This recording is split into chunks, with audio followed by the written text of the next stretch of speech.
Who cares? Let's tell them the truth. Don't give me, they're just living their truth. Let God be truth and every man a liar. In other words, if it doesn't come from this book, it's not true. Big news out of the corporate news world. Two familiar talking heads are out on the same day. What's going on when Tucker Carlson and Don Lemon both lose their jobs on the same day? Weird. And last week we talked about socialism coming to America, and right on cue, the Biden administration makes sure that it keeps on coming. Get ready to be financially punished for having a good credit score. And we discuss why Christians can't be socialist. You need to know the facts so that you can be informed. Welcome to your favorite night of the week, The Deep End on Tim Hatch, live. The Deep End. Okay, everybody, it is The Deep End, episode 30, season 6 on The Deep End, and I am your humble host, Tim Hatch, here on youtube.com/Tim Hatch Live. If you would do me a favor and click that subscribe button, or the like button, or the notification bell, so that you can get notified on your smartphone every time we go live. And I would appreciate if you clicked all three. Glad to have you here. Spring is coming at us fast, and it seems like the world is going upside down. Yes, we've got to talk about what's happening on the corporate news side of our country, which is part of the problem with our country. So let's do Deep End News. Deep End News. The news you choose if you could choose news. What does it say when both Don Lemon and Tucker Carlson are out of their respective left and right wing news positions on the same day? Coincidence? I don't think so. Now, it should be noted that I'm a fan of Tucker Carlson. I'm actually a big fan of Tucker Carlson. He's one in a million in terms of the people who are willing to take a chance and tackle the real news items of the day that we aren't allowed to hear because the people who run the news organizations don't want us to know them. Tucker Carlson in the last couple of months tackled the Ashley Biden diary, which was actually proven to be true, that the president's daughter talked about showering with her father when she was a 12-year-old and thought it was kind of inappropriate. And that was also covered up by the news industry, the corporate news industry. He also took on the programmed assassination of JFK at the hands of our government. JFK, one of the greatest threats to big government, as he famously proclaimed, ask not what your country can do for you, aka socialist, ask what you can do for your country.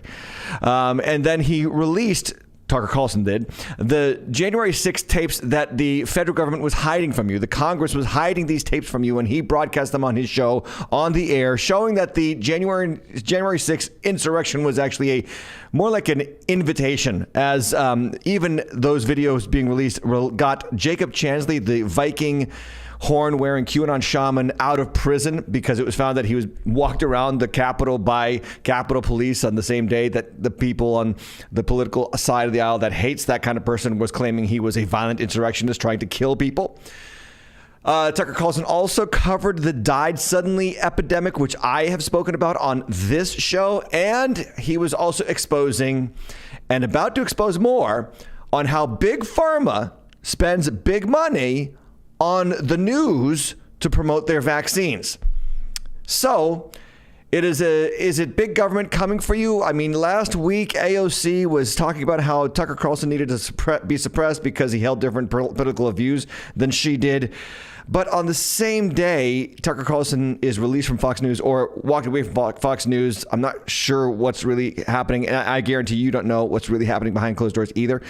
Don Lemon was terminated by CNN. He took to Twitter to complain about it, but then CNN put out a report saying, no, they wanted to meet with him, and he refused to meet, and so they just fired him. I have a take that's not so conspiracy-driven. Here's my thought. Hang in with me for a moment. Perhaps both of these men, Don Lemon on the right, Don Lemon on the left, and Tucker Carlson on the right, are out because the heads of these news organizations sense that they might have blood on their hands. What do I mean by that? Well, recently, the manifesto from the Louisville shooter at the bank a couple of weeks ago was released and made public. And it revealed that his motives might have been inspired by our left-right political discourse. Evidently, according to the Washington Examiner, the Louisville shooting killer wanted to show the ease of purchasing guns. And then he also wanted to highlight mental illness in the country, and he wanted to die by suicide. Now, here's why I say that maybe the reason why these kind of like polarizing political talking heads in the news are out on the same day is because there's a group of people behind the scenes that really do pull the strings on what we see on television news. And they feel like, wait a second, maybe we're going too far with demonizing each other's point of view. Like CNN is all in on gun control every time there's a shooting. And Fox News is all in on the fentanyl crisis because of the open border policy of the Biden administration. And that's why people are dying.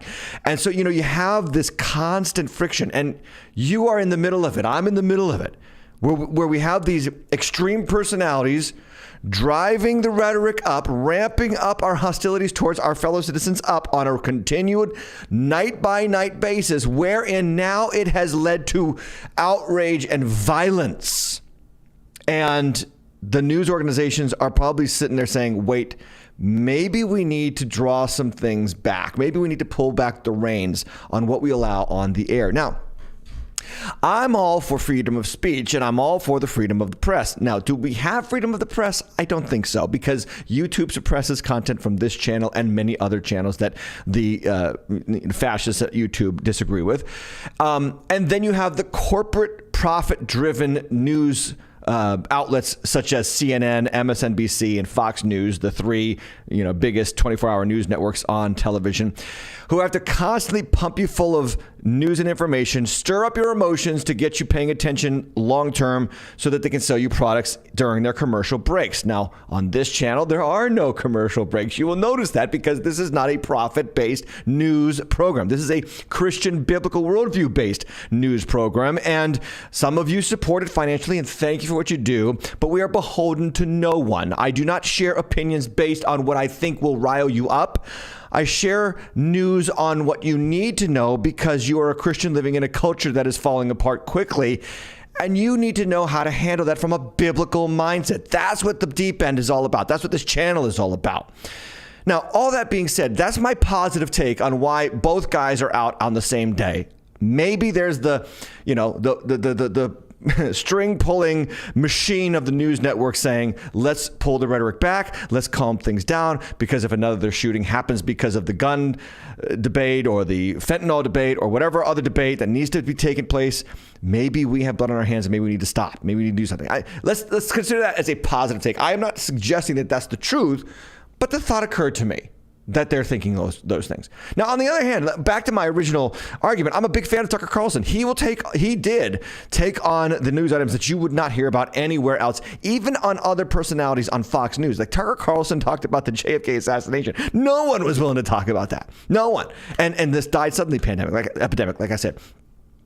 But maybe this is another reason why Tucker Carlson was fired. Recently, as in this past weekend, he called out the abortion and transgender madness in a way that I haven't even heard preachers talk about.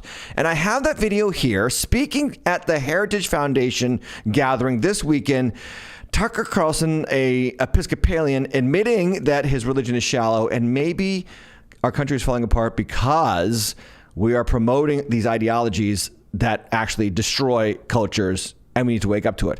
I want to play this clip in its entirety. It's about 6 minutes. Bear with me because what he says is tremendously both self-effacing as an Episcopalian, honest as a human, and powerful as a man who sees the carnage that is American reality right now. Watch. And so we write our papers and they write their papers and may the best papers win. I don't think that's what we're watching now at all. I don't think we're watching a debate over how to get to the best outcome. I think that's completely wrong.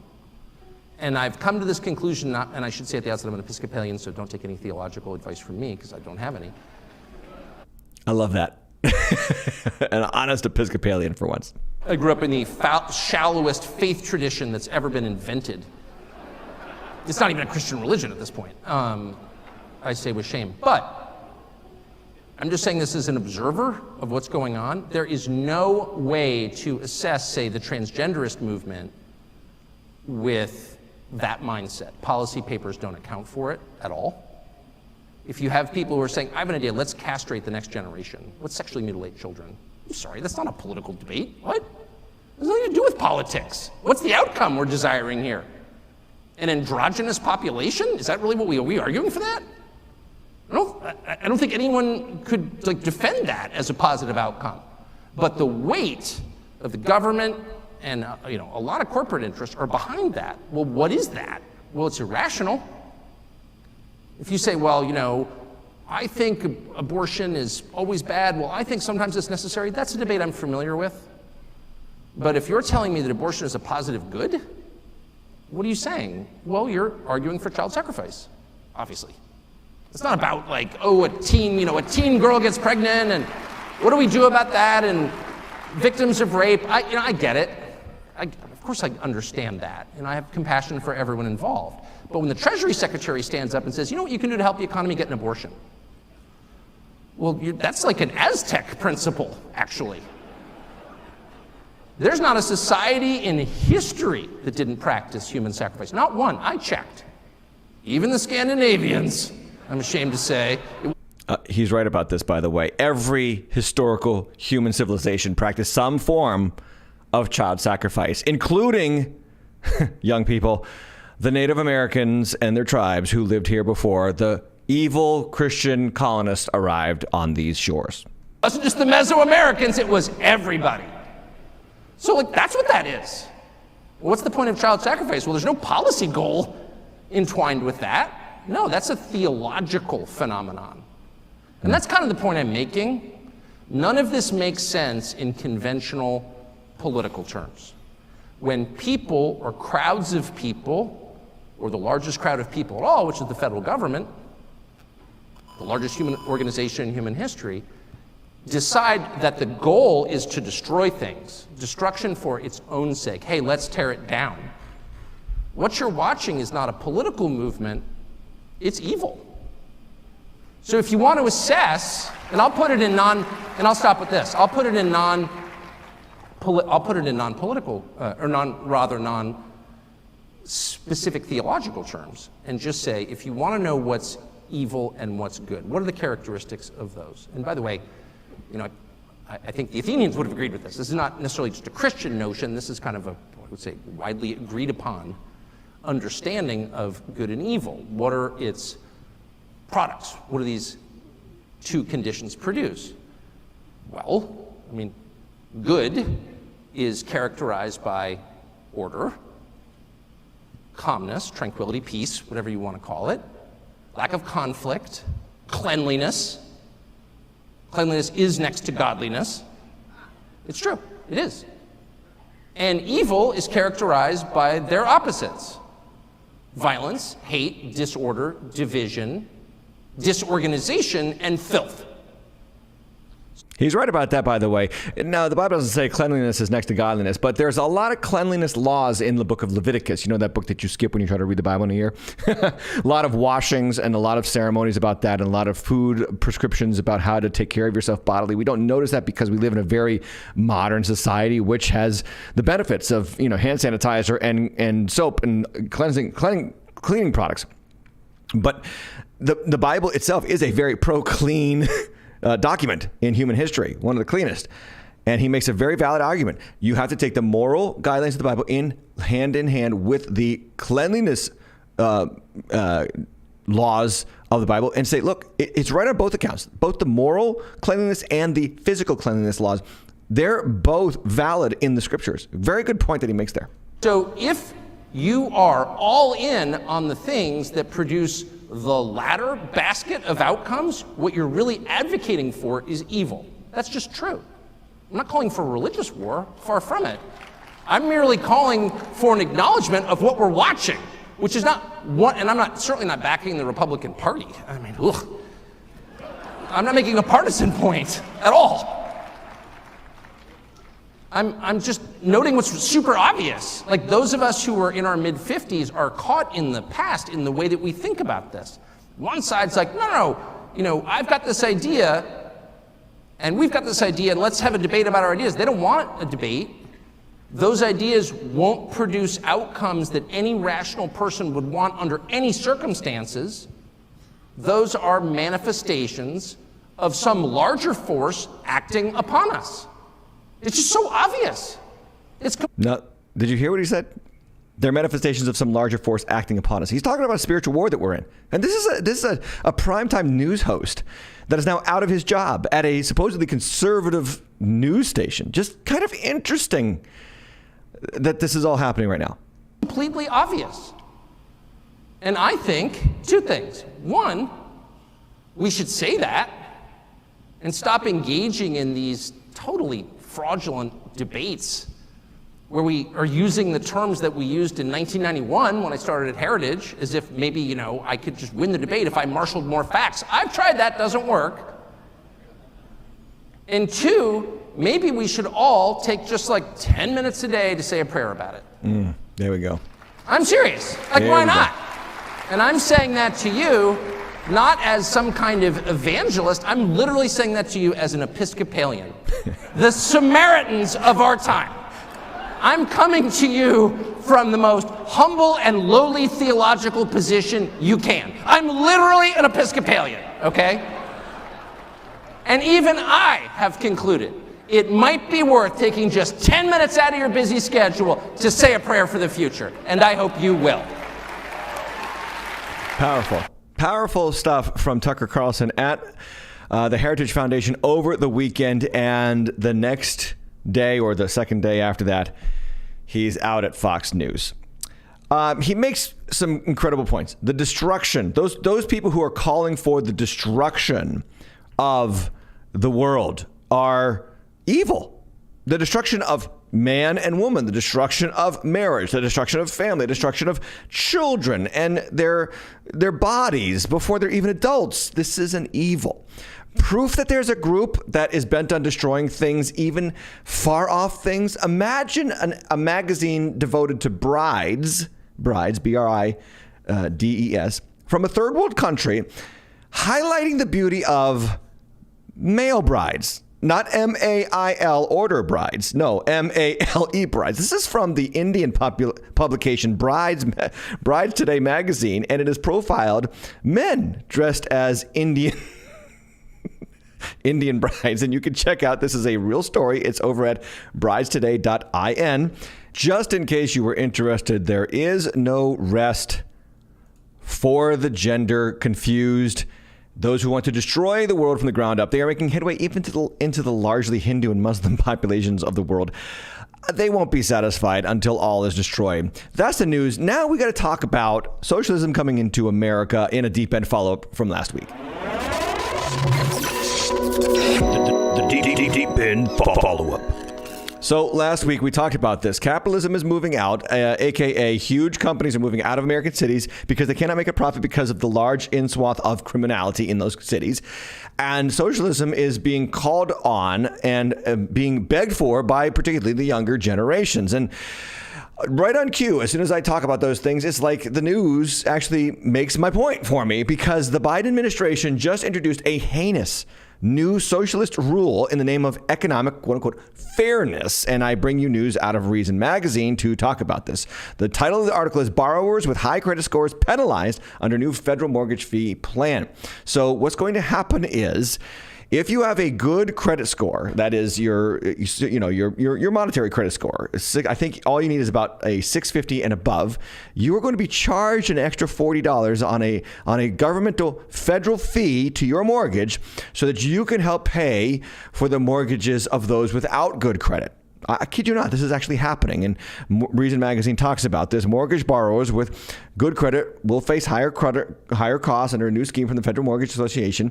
The firms have released a new low-level price adjustment, LLPA, matrix for loans sold to them after May 1st, 2023. Under the new matrix, borrowers with high credit scores will face higher mortgage fees than before, and those with lower credit scores will face lower fees. It's unprecedented, David Stevens, a former federal housing commissioner and former CEO of the Mortgage Bankers Association, told the New York Post. My email is full from mortgage companies and CEOs telling me how unbelievably shocked they are by this move. The fee increase is likely to lead to significantly higher mortgage payments for most borrowers. For instance, someone with a $400,000 loan and a 6% mortgage rate may wind up paying about $40 more per month. But an extra $40 a month means $480 a year. And over the course of a whole mortgage repayment, a homeowner could wind up paying thousands of dollars more due to the fee shift. So this is, and make no bones about this, this is just full on socialism. This is the government getting involved in your economics to make sure that those people who should probably not get the loan they should have, they want, get the loan that they want. And if you get a loan that you should have, you should pay for it. The Washington Times has more information on this. They write that it is a confusing approach that won't work. This is, again, Mr. Stevens talking about it. And it's coming at a time, one of the worst times in the mortgage industry. It's been rocked by higher interest rates, as you've probably experienced yourselves if you're looking for a house or about to purchase a house. This article goes on to say, under the new mortgage financing rules, homebuyers with higher credit ratings and lower down payments will qualify for better mortgage rates and discounted fees. Now, the problem here is, back in 2008, are you old enough to remember this?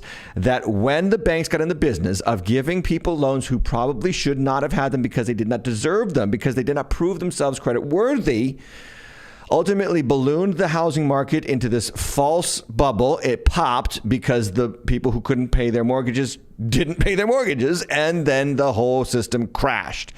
And then springing into action to save us from our sins economically was President Obama. That's what happened in 2008. And now it's like we're going back to that. Like, when we subsidize people, when we penalize people who are responsible, to subsidize those who are irresponsible, it doesn't go well. 2008 taught us that. We should know this. But no, those who fail to learn from history are doomed to repeat it, as the saying often goes. And this is, again, like I said, this is socialism. Because socialism is the government getting involved to make sure that everything is fair. And fairness ended at the Garden of Eden. Ladies and gentlemen, there's no such thing as fair. Stop searching for fair. Stop asking for things to be fair. Stop expecting things to be fair. You live in a sinful world with fallen humanity, and there's no such thing as fair. You will be swindled sometimes. You will be scammed sometimes. You will be robbed. You will be mistreated by employees or employers, and somebody might just disown you because of some unfair thing. That's the fruit of sin. That's the condition of our present age. We are waiting for the justice to come from Jesus Christ. And until that happens, any quest for justice will always be tainted and poisoned by injustice from the other end of the spectrum. That's what you have here with the Biden administration. And they are also playing on the desires of the young. Because as all the reports that I'm finding support, it is the younger generation that wants more socialism. Nearly half, this is Christian Post reporting, nearly half of Gen Z Americans view socialism favorably, according to a recent survey. This article stipulates that the majority of young people want government to seize control of railways, electric utilities, and quote unquote other companies. Which companies those are is quite vague, but they want more control by the government of companies in our country. Now, the reasoning is what exactly, young people? Because the post office and the DMV are so awesome, you go to hang out there every day. Oh, no, wait, that's Starbucks, a free market business. No, when we talk about socialism, when they talk about socialism, I don't even know they realize what they're talking about, what they're cutting themselves off from. What do they think it is? I mean, I found this article from NBC News. This is their Think section. Millennials support socialism because they want to make America great, but for everyone. And the definition here on this article says that socialism, the better definition, at least as far as economic dimensions of socialism, is the concept of, quote, worker control, end quote. What socialists have disliked is the concentration of wealth and power in the hands of a small number of people. What they have demanded is that ordinary working people get their fair share of wealth. Some socialists have believed strongly in the power of government. Others believe that worker cooperatives or syndicates could give workers their share. So this is the argument, the ESG argument, stakeholder capitalism argument that the WEF is a big fan of, and I've talked about it on this program before. But what it is that people who actually don't have any skin in the game get responsibility for the game. That is a problem. That is a terrible idea. You cannot argue for the ownership of things when the people who own them had no part in making them. You don't want somebody to take responsibility for your house if you worked for your house who had no part in building your house, do you? Like, you don't want somebody just borrowing your car for the weekend and not owning it, but because of fairness and they don't have their car, they should just be able to borrow your car whenever they desire. Like, you wouldn't want that, would you? And so to that end, we have to discuss this point. Why can't Christians be socialists? Because I get it, Christians, and particularly young Christians. I totally understand it. I hear you. It sounds very Christian, doesn't it? It sounds very nice. Bernie Sanders famously at the Bronx rally that he held with AOC during the 2020 election talked about looking at a person that you don't know in the audience and asking yourself a very important question. Are you willing to fight for them the same way you fight for yourself? Are you willing to make sure that they get what they want as much as you want to get what you want? And it was a very rousing speech, a very Christian-esque kind of message, like caring for people who can't care for themselves. That's a Christian message. And helping the downtrodden and lifting people up out of poverty. These are Christian ideals. I get it. However, there also has to be a huge messaging to young people and to our country about the matters of incentive and responsibility.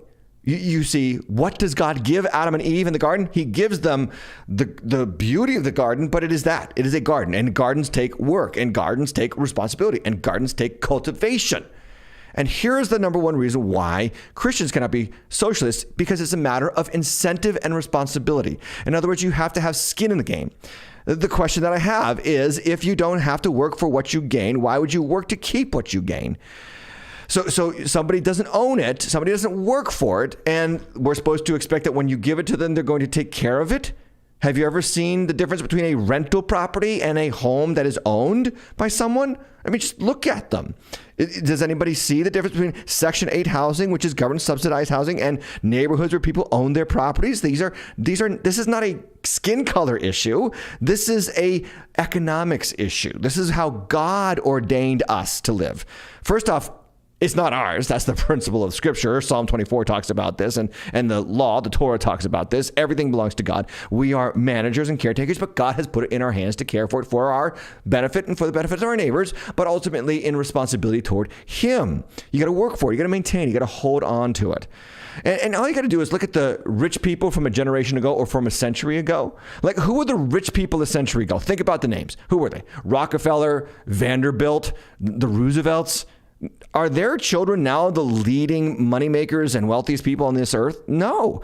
Today it's Elon Musk and Warren Buffett and Jeff Bezos and Bill Gates, and they came from nothing and worked their heart out to become who they are today. That is when you have skin in the game. That's what incentive and responsibility produce. And God is a fan of wealth. He's the one who gives us wealth. Deuteronomy talks about that. And it's not the riches that are the problem. It's our attitude toward riches that are the problem. Understand that Jesus himself got a free ride in a grave from a rich man. He didn't rise from the grave and say, now give your grave away there, Joseph of Arimathea. He was like, thank you for the grave. I only needed 3 days. Now let's save the world. I mean, that was the message of Jesus. It's not that riches are bad. It's our attitude toward them. And hear me, young socialists, you can be greedy and poor at the same time. In fact, I think that's a little bit of what political socialism is. It's greed masked in a political ideology. You want somebody else's money, and you want someone to take it from them and give it to you or give it to somebody else. Isn't that exactly what Jesus experiences in Luke 12 when the guy says, Jesus, tell my brother to divide the inheritance with me? And Jesus says, I'm not your judge and arbiter. That's not my job. And then he says to that man who didn't have the inheritance, he says, be on your guard against all forms of greed. There are several forms of greed. And yes, free market capitalists can be greedy, but so can, share everything socialists be greedy. And there's a second issue here with why Christians can't be socialists. It's a matter of heart and community. We've got to talk about the soul of a country. Now, weeks ago, Joe Biden, our president, declared that transgenders make up the soul of our country in a White House statement. And that is just patently false. No, the soul of our country is the good that we do for others, not the praise or identity we seek for ourselves. If you lived next to someone, here, let me throw this out there for you. If you live next to someone and you find out they're your neighbor, you both own your houses. Of course, the bank really owns the houses and you're making payments, but you find out that he needs $1,000 to make his payment. Generosity says you've got the $1,000, pay for it. Help your neighbor out. That's called generosity. Socialism says, no, we need government top-down control to make sure that guy doesn't lose his house because of $1,000 payment. So let's tax everybody a little bit to hire some government bureaucrat to distribute money equally to the people who need it and who may have been irresponsible in managing their money in the first place. And what that produces is bigger government, more centralized control in your country, less freedoms and opportunity for you because the taxes are going to come out of your pocket. There is no such thing as anything. There is no such thing as a free thing from the government. You're paying for it. And it is basically top-down government control. It is when the government takes money from you to subsidize people who have been dishonest or mismanaged their money. As is the case with Silicon Valley Bank a couple of months ago. Silicon Valley Bank was it went under and it was about to be liquidated. All the deposit accounts were about to be liquidated, minus the $250,000 that are FDIC insured. And what did the government do? The government stepped in, broke the federal mandates and regulations, and basically guaranteed all the deposits of all the people. And most of those people are filthy rich people from Silicon Valley. So the government stepped in, and this is what happens. The government stepped in, broke their own rules, and subsidized rich people with your tax money. That's exactly what's happening with the government proposed idea of bailing out people with $10,000 of their student loans. Most of the people who are going to be applied that benefit, that fake free money, are people with graduate degrees making up to $120,000 or more a year. Is that helping out the poor? I mean, if you're making $120,000 a year, the cap is $250,000 for a household. That's two people making $125,000 a year. Those are not poor people. And wouldn't you know that most of the White House interns and staff members would qualify for the student loan bailout program under the Biden administration's laws and practices. But that's for another argument. The reality is this: generosity is lacking in our country. And when we see generosity lacking, well, we look to the government to say, produce more generosity by fiat, by executive fiat, by legislative fiat. And that doesn't produce a happier, healthier country. That just produces more taxation and centralized government and more control from the top down, more control of your life. Because the research makes it clear, practicing Christians are far more generous than their secular counterparts. Upwards of 40% more likely to donate to charity than non-Christians. And churchgoers are 75% more likely to donate than non-church attendees, according to recent research. Americans who generously support charitable organizations, including churches and other nonprofits, are overwhelmingly practicing Christians, 90% of them, and church attenders at 87%. A report from Philanthropy Roundtable found out that if you have less God or less Christianity, you have less giving. Who did more volunteer work? Practicing Christians. Who gave to the poor? 65% to 41%, those who went to church on a regular basis. Who gave the most in annual charitable contributions? Those who attend religious services 27 to 52 times per year. Those who do not attend religious services are abysmal in their giving. Why? Because their mindset is, I don't want to give my money. I want the government to tell everybody to give their money. But it's not going to work long term because eventually you run out of other people's money. Oh, by the way, even to secular organizations, Christians give a full 15% more of their money than non-Christians. So, case in point that I'm making, Christians should be generous. They shouldn't be socialists. Because Christians believe that giving should be a matter of neighborliness, love for one another, a sense of community, a sense of responsibility for one another. What was Cain's first argument with God after he killed Abel? Am I my brother's keeper? Am I my brother's keeper? Yes, you are. Not the government, you. You should care for your neighbor, love your neighbor. And if the government's busy caring for your neighbor, says you don't have to, it creates less neighborliness. And this is why we have a culture of isolation and depression, anxiety, distrust of neighbors. I kid you not, I walked down the street from my house the other day, knocked on somebody's door who I didn't really know, and they didn't know me. They didn't even open the door. They opened a window and talked to me through the window. It was strange, but that is the culture that we have become, a culture where we distrust each other, and we want government to come in and be mom and dad and kind of make us work together against our wills. When you have less God, you get less generosity. When you have less generosity, you look to more government. When you have more government, you get less neighborliness.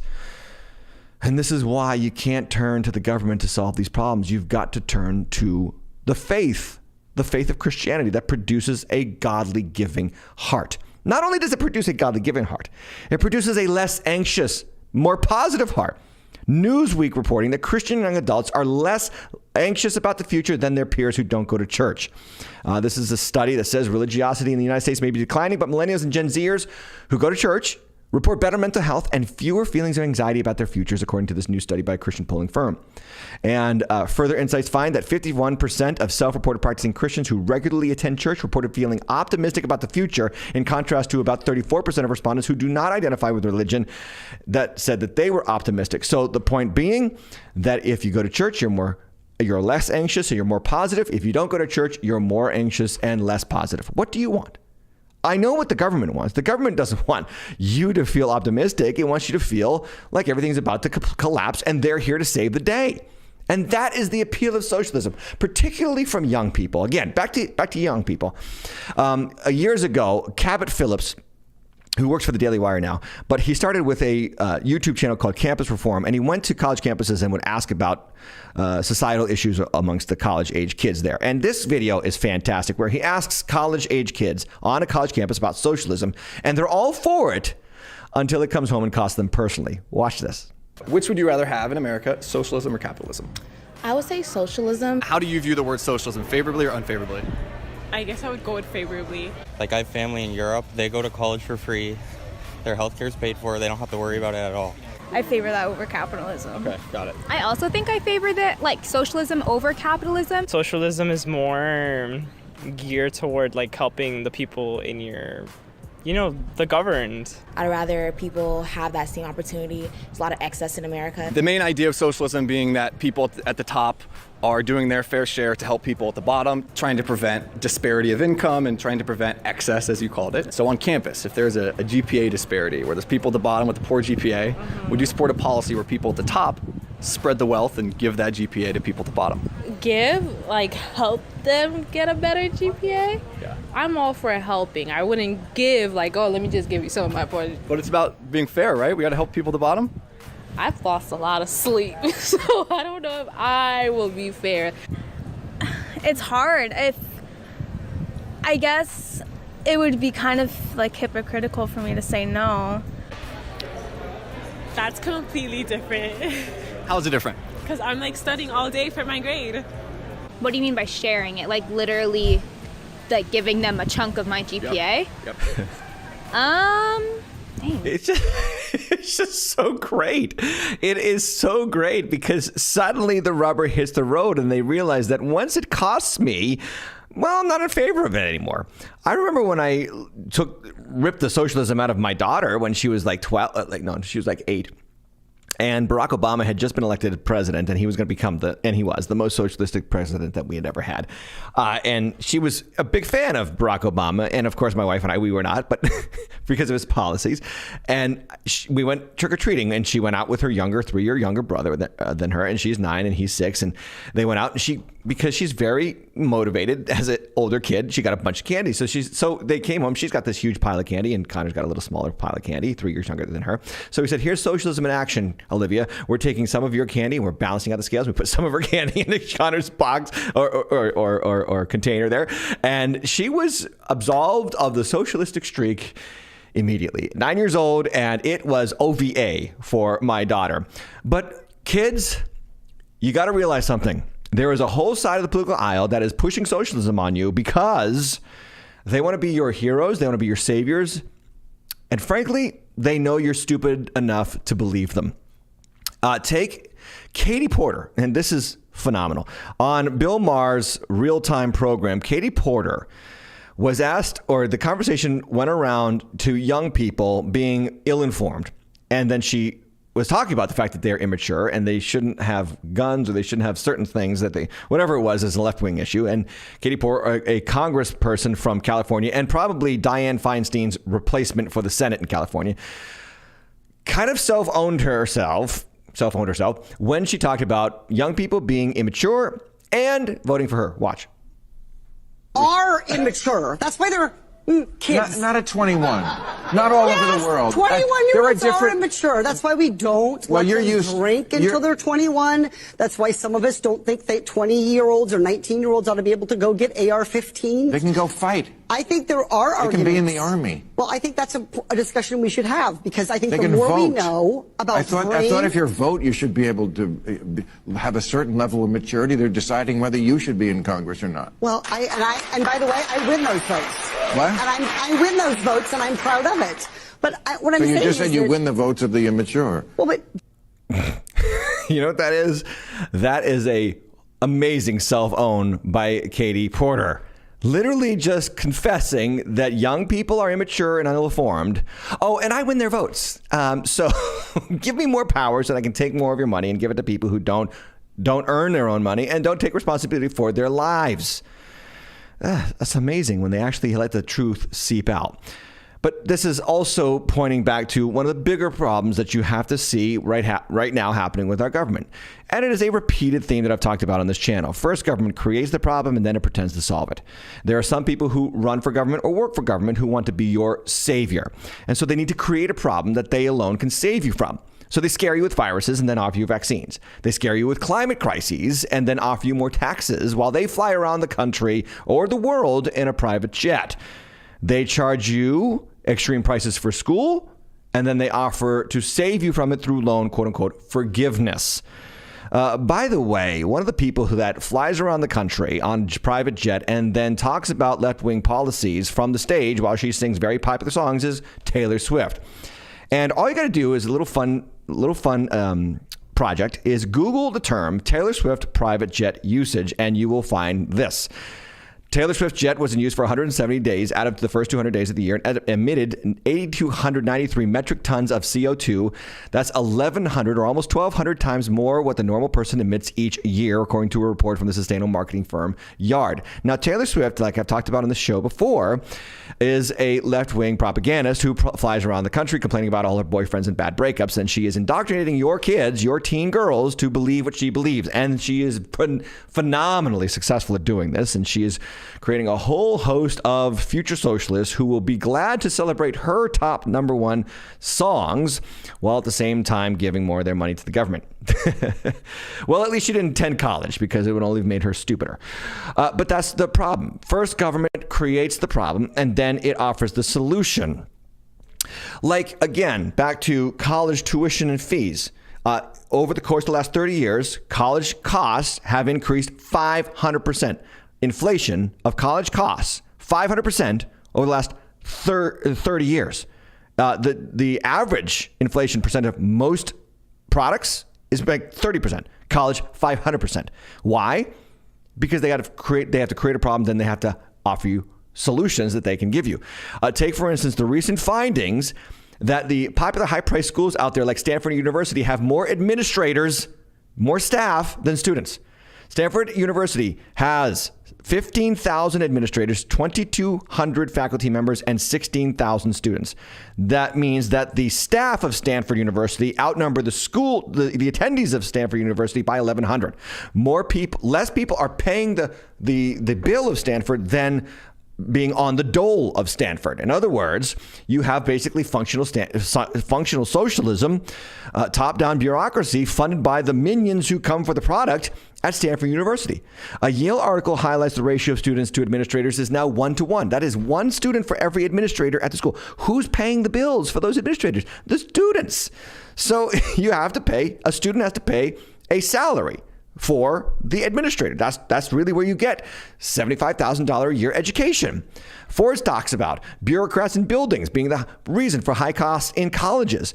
And most of these staff are DEI administrators. That is people who are teaching your kids to loathe themselves if they're white and feel bad for themselves if they're not white.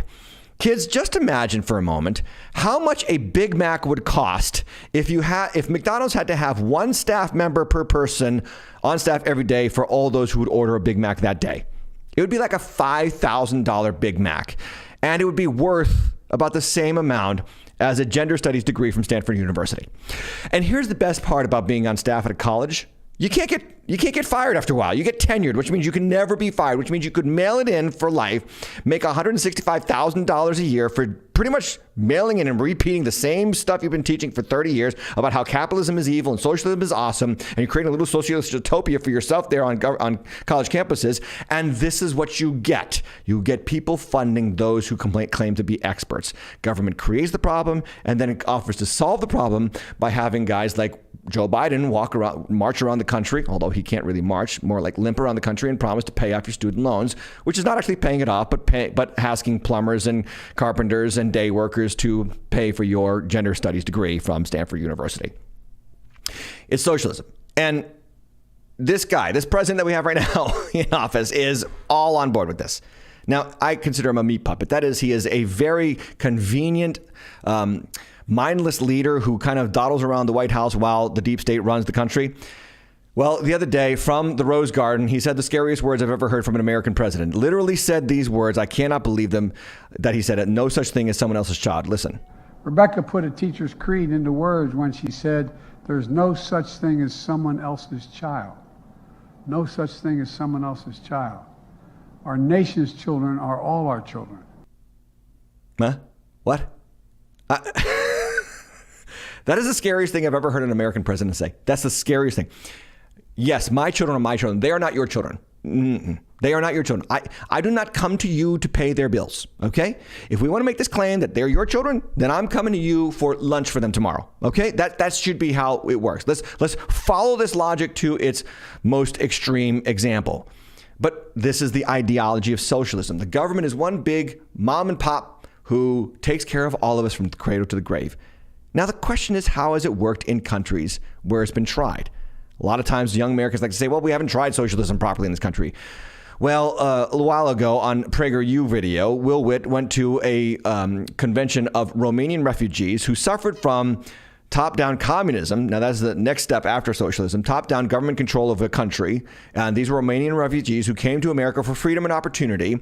And Will Witt talked about this with them, about what's happening in America and what do they think of what's happening in America and what do they think of socialism. Watch. Or communism. Watch. What do you think about America? When I think about America, I see the word that comes to my mind is opportunity, equality, and success. What do you guys think of America? I think for us, at least East Europeans, ever since communism and everything, it's been like an influence and somebody I think we look up to. But now maybe we see it as what are they doing? Yeah. No, you can blame the left in America for that. I think that America is an example. I don't think that America is what it used to be, or at least the way we see it now is no longer the way it really is. What about you?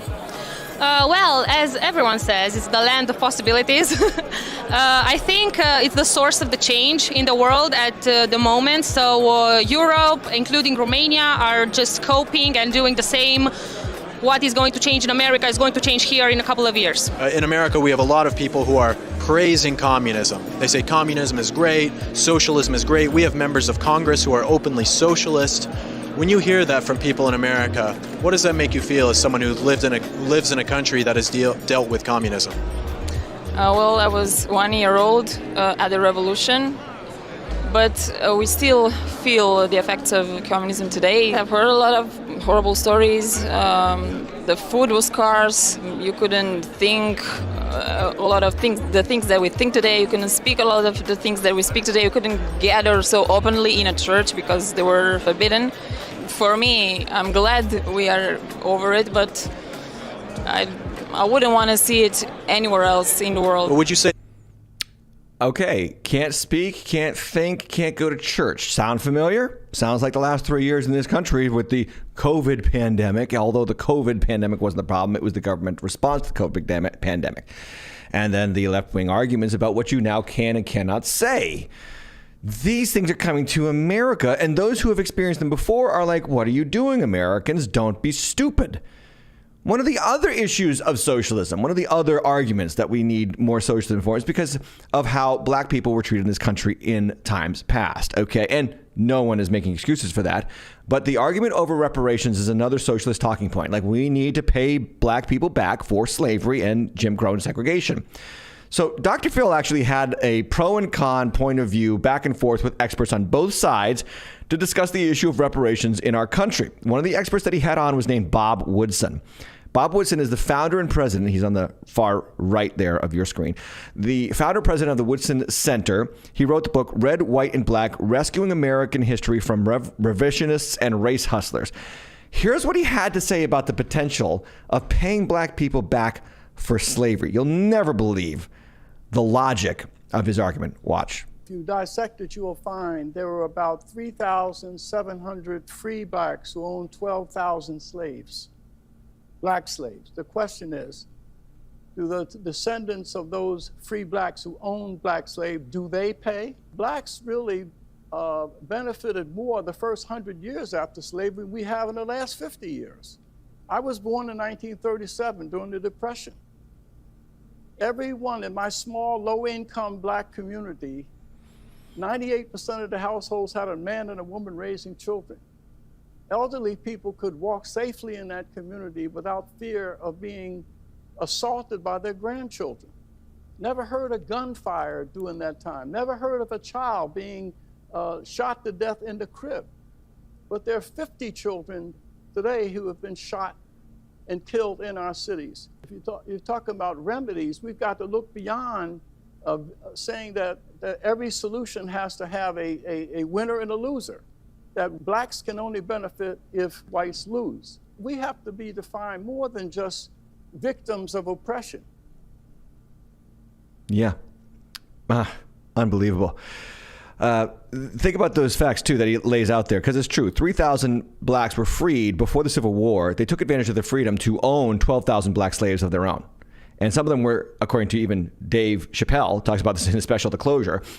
One of them was had the worst treatment for black slaves of all. Like, he even had the white slave owner saying, whoa, that's pretty extreme what you're doing to the black slaves here.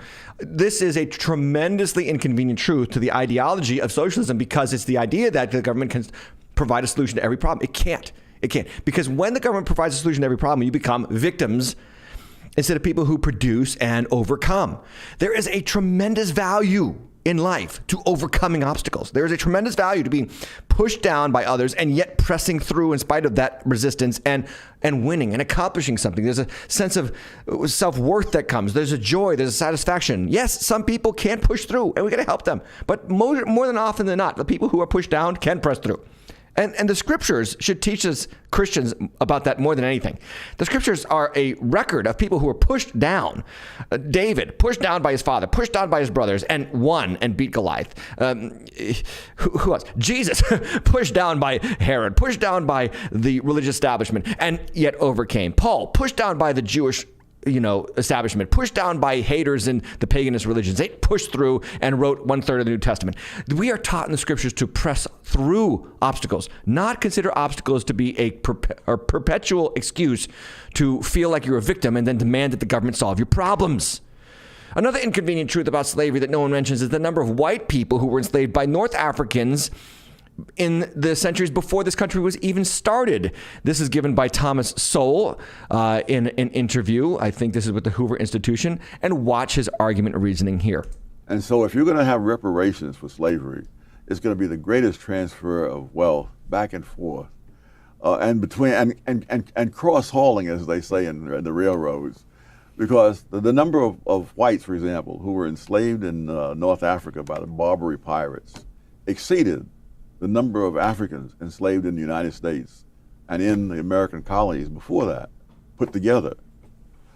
But nobody is going to North Africa to ask for reparations because nobody is going to be fool enough to give it to them. Here we have intellectuals who can imagine a different history from the rest of the world, even though it's so similar to the rest of the world. Yeah. We can reimagine a history of America that makes it necessary for government to get more involved in the economic system of our culture, of our country. Meanwhile, what is the government doing right now to Christians? Like, this news does not get out there because, again, it's not with the corporate news networks. It's not in league with their narrative. This is from the Catholic News Agency finding out that the FBI was used to investigate Catholics. A new document revealed that the Richmond Federal Bureau of Investigation, that's the Richmond FBI, used at least one undercover agent to obtain information about traditional Catholics. It says in response to its inquiry, the committee announced it received from the FBI a heavily redacted 18-page document that uncovered limited information about the agency's efforts to investigate a supposed link between traditional Catholics and the far-right white nationalist movement. So they were investigating Latin-speaking masses. So if you go to a Catholic church where there's the masses in Latin, and I know there's a few still left, you might have been visited by an FBI agent in our country. This is what the FBI is doing, really, investigating Latin-speaking masses. The leaked memo actually found that the wording was, the label that they gave to these Catholics were radical traditional Catholics as possible domestic threats. That's from the FBI. That's from the Federal Bureau of Investigation. Basically, the president's police force is investigating churches in our country. You know, those pesky churches who present an alternative to government intervention and everything. Like this kind of inconvenient news for those who want more socialism and bigger government. A church in Winston-Salem, North Carolina, purchased $3 million worth of a local resident's debt, paid it off, and then burned the debt. This is Trinity Moravian Church, again, Winston-Salem, North Carolina. They saw the people in the area suffering needlessly under the burden of medical debt. That's the number one reason why Americans go bankrupt, even more than mortgage defaults and foreclosures. The church holds a debt jubilee project to buy up local medical debt and then burns it in a ceremony. Reverend John Jackman calls the debt jubilee project a perfect real-world parable for what God does for us, going on to outline the impacts of medical debt on families. A stay in the hospital can send a family into poverty or bankruptcy. He's determined to keep that from happening in the communities near his church. Yes, that's what the church does. So it's far more generous. It's far more helpful. It's far more neighborly. It's far more community-centered. It's far more interaction-based, like face-to-face, not social media scrolling-based. And it actually creates a better, safer, happier, more positive community. That's what you want, Christians. Less government, more God. Less control from Washington, D.C., and more Holy Spirit involvement in your community. Because guess what the Holy Spirit does that the government can't do? He can be with you in all things, strengthen you for all things, and love you through all things, and in spite of all things. All right? Thankfully, and this is my last bit of bad news, but maybe it's a little bit of positive news. There are a few Catholics who are still ready to take a stand for truth and faith. Take the story of Greg Williams. Greg Williams was a Latin and Greek professor at the St. Joseph Seminary College in Louisiana. He was also a hobby pilot who started offering flights for women to states where they could kill their babies through abortion after Roe v. Wade was struck down. This guy worked for a Catholic school and then flew women around the country to get opportunity to kill their children. He gave the flights to women. He probably posted pics on Facebook, on his own Facebook account. Had a huge grin here as is in this picture. Imagine having that kind of a grin while flying a girl across the country to kill her unborn child. Well, the Catholic school decided to fire him. And that only makes sense, right? Since you're actually, producing carbon to kill kids, maybe, just maybe, you shouldn't work for a Catholic institution. Good on this Catholic school, by the way, for taking an actual stand. And the news reports here that Williams is not able to sue the school for termination because Louisiana is an at-will employment state, meaning that you can be fired for almost anything. So, no, this guy cannot sue because he was wrongfully terminated. But guess what the article says? Greg Williams said that he is now speaking up about the end of his 7-year tenure at St. Joseph to shine a light on the harsh reality of at-will employment. In other words, because the church stood for its religious principles, now Greg Williams is going to fight for the government to have more control over those religious principles. This is the victim mindset of the socialist proponents. This is exactly what they want. They want to control your life from the cradle to the grave. That's the bad news. Now, we're going to do a couple of points on good news because I want to end our time together on a positive note, not a negative one. So let's do two examples of really good news. Really good. That's really good news. It's good. The first good news item is about country music star Granger Smith. I've never heard of him until now, but evidently Granger Smith has decided to make this summer's tour of his country music band or show his last because he's going to quit the music industry to do what? Well, listen to it for yourself. Hey guys, I've been so nervous to make this video just because of the implications of what it means for my life and my family. But I'm making this video, I'm making this post to announce that this summer is my last ever tour. I have felt a strong desire to pursue ministry. And this doesn't mean I'm going to start a church or a crusade or a revival. This means that me and my family are going to serve our local church. We're going to pour into that church as members and have my pastors and elders pour into me and disciple me and teach me as I sit under their wise teaching. And then, Lord willing, one day they can affirm me into the next steps of what that might look like to glorify God best from my platform. I've also been attending seminary, Southern Baptist Theological Seminary, and that just takes a ton of time to pursue my MA there. Amen. A couple things about this video. Did you notice his humility, his respect for the church? The mention of serving at his local church as he pursues an education to prepare for ministry. This kind of mentality is so necessary today in our culture of self-idolatry. In fact, from a Christian Post article, he talks about this in an interview, saying that it was self-idolatry that led him to walk away from country music. What a testimony. Remember, the scripture says the last days will be marked by people being lovers of themselves. That's 2 Timothy 3. How many in the church and outside the church use music to promote self? It happens in the church too. That stage becomes an idol for so many young singers and so many young performers. They want to perform, not minister. Let us not forget that Lucifer did that exact thing in heaven. Ezekiel chapter 28 talks about that he was made with timbrels and pipes. He was the worship leader of heaven, and he allowed his talents to become his idol. And here you have Granger Smith walking away from that love of self to serve, to humble himself, to get involved in his local church, to give himself to a community. And I guarantee that he will be much better off, both mentally and spiritually, as a result. We need to see that more and more, and we need to expound on that more and more in our country and in news outlets. Another news item that's positive, which doesn't sound positive, but it is. Christian known for evangelizing Muslims, leading many to Christ, stabbed to death in Uganda. This is the Christian Post reporting. Out of Nairobi, Kenya. I've actually been there. Muslim extremists killed a Christian who was effective in leading Muslims to Christ. They accused him of misleading Muslims and leading them out of the Muslim religion and leading them to Christianity. So they stabbed and killed him, and he was found by somebody driving on the road where he had been stabbed and killed. And that engineer, Herbert, I guess it's Herbert of Soranko district. I don't know if his name is Engineer Herbert or if that's his occupation, but nonetheless, whatever his name is, he is now with the Lord Jesus Christ. And that is why it is good news, because though he is dead and killed by this world where you have Muslim extremists targeting Christians for persecution, and nobody really cares about that because they're not transgender, you have him now in the presence of Jesus.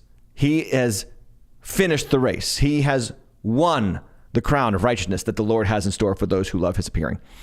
And that's why it's good news, because it reminds us that this life is not the life. This life is not the end. And what we do for Christ is really all that matters in this life. Amen? As the great church father Tertullian said, the blood of the martyrs is the seed of the church. If you keep killing us, the church is only going to keep growing. We see that in the book of Acts. We see that throughout church history. And we may be seeing that in Africa right now. So stand strong, Christians. And what seems to be bad on this earth is actually great news in heaven and in the age to come. Amen. That's the news portion and most of the show, but I'm going to do something I don't usually do on the deep end. I'm going to answer viewer email, because this email that came in recently really touched my heart, resonated with my life, and I want to answer it. So to viewer email on the deep end, Martin from the Netherlands watching, here's what he sent me. Dear Tim, first of all, I want to say thank you for such a great channel you have and for everything you do. Keep up the good work. Forgive me for my bad English. I'm from the Netherlands. I came to faith a couple of years ago, and because I got really sick last year for a long time, I got the opportunity to know God in a different way. I got healed in a wonderful way, and because of that period of being sick, my faith boosted high up in the sky. But for right now, I'm struggling with school because after I graduate from high school, I'm 16. I really want to go into ministry, but my parents want me to go to college and study for a couple of years. But it feels like a waste of time because I could have done so much more. So my question is, what should I do with this? And how do I find the wise answer to this? Much greetings, and I hope you can help, Martin. First of all, thank you, Martin, for your question and your email. I answer your email on the deep end today because this is kind of my story. Here's my answer to you. I believe that God has his hand on all aspects of our life, even the aspects that seem to be obstacles. Hear that again. God has his hands on even the aspects of your life that seem to be obstacles in your life. And God knows the desires of your heart, and your desire to serve him in ministry is a great desire. You might be amused to hear that my mother, who was a pastor's kid herself, really didn't want me to be involved in ministry work because she experienced it from a kid's point of view. And back then, churches were not great to pastors, and they really struggled financially to raise and support their children. So she wanted me to pursue an engineering degree, mostly computer engineering, and earn lots of money so that I could supply the needs of my children. I only wanted to serve Christ in his church. That was in my heart. And my mother knew it, but more importantly, God knew it. And as much as I loved my mother then, I still do, she definitely was kind of standing in the way of me going to Bible school and pursuing ministry. So here's what happened. I'll pass it on to you and perhaps give you some help. I just kept seeking God. I just kept pursuing him in prayer, worship, serving in my local church. I would spend nights in the scriptures, not every night, but some nights. And every night I would go to bed listening to the Bible on tape just to absorb the word of God in my life, even as a teen. I knew that's what I wanted to do with my life. So I pursued him, not the ministry. I pursued him as much as possible. As well as that, I got involved in my church on a volunteer basis, serving wherever I could, being involved in music, being involved in kids, youth ministry, wherever the door opened, I would serve and be involved in ministry practically at that point. Well, here's how God went to work. As I served him and sought him, he worked on my behalf. Eventually, my mother had a conversation with a pastor whom she highly respected and talked about her dilemma of letting me go to Bible college when she wanted me to go to secular college and earn a computer degree. His words were incredibly wise. He said to her, let him go to Bible school for 1 year. If there is no call of God in his life, he will quit and you can send him to secular university and he can pursue that vocation. Because she respected this man of God, she took his advice and the rest is history. She let me go to Bible school and I did have a call of God and it was genuine. And I pursued ministry extensively from that point forward. There was no turning back and God made a way, and it was patently clear to my mother that that's what God had put on my life and in my heart, and he wanted that for me. She eventually relented. I finished my college degree, eventually went to seminary, and I've been involved vocationally in ministry for 25 years. But looking back, Martin, I see God's hand on even the parts of this journey that seem to be obstacles. Again, God's hand was on the parts of my journey that seem to be obstacles, and his hand will be on your journey, even the parts that seem to be obstacles. God can use someone to speak to your parents in a way that you cannot. And even if he doesn't do that, trust him to use whatever education they insist you get to help you later in life. I don't know, maybe you need some kind of secondary education so that you can fund vocational, non-vocational ministry or part-time vocational ministry in your future. What I want to say is that as with the case of the bread and the fishes that are multiplied for the thousands, Jesus says to them, pick up the leftovers that none be wasted. Here's what God does. He doesn't waste anything in our lives. He won't waste your schooling even if your parents insist on you going there. So be patient. His plans are perfect. His plans are wonderful, and they will prevail as you seek him and put him first in your life. He makes a way where there seems to be no way. He is the way maker, as we like to sing in our modern Christian songs today. I hope that helps. God bless you for watching. Thanks for watching way over in the Netherlands. God bless you guys over there. Guys, that is the show. I'm so glad that you were here. If you would, check out the store, timhatchlife.com, for some swag, some sweet new swag on the website there. Or you can just support the channel financially through the Cash App or timhatchlife.com/support. And any support financially that you give, we put back into the channel to expand its influence. I hope to have the deep dive tomorrow night. No guarantees, but I'm going to try my best. Got a very busy day tomorrow with some stuff in my church and in life. But keep yourself with those notifications on your smartphone. Like I say always, subscribe to the channel. Click that notification bell, because then you know. I don't have to tell you. Then you know. Are we live? Are we not live? Are we on? Are we not on? That's how you find out. Anyway, God bless you guys. I hope to see you tomorrow night. If not, next week on the Deep End? No, Deep End? No, there is no Deep End next week. Sorry, but it'll be back in 2 weeks. God bless you. Have a great night in Jesus' name.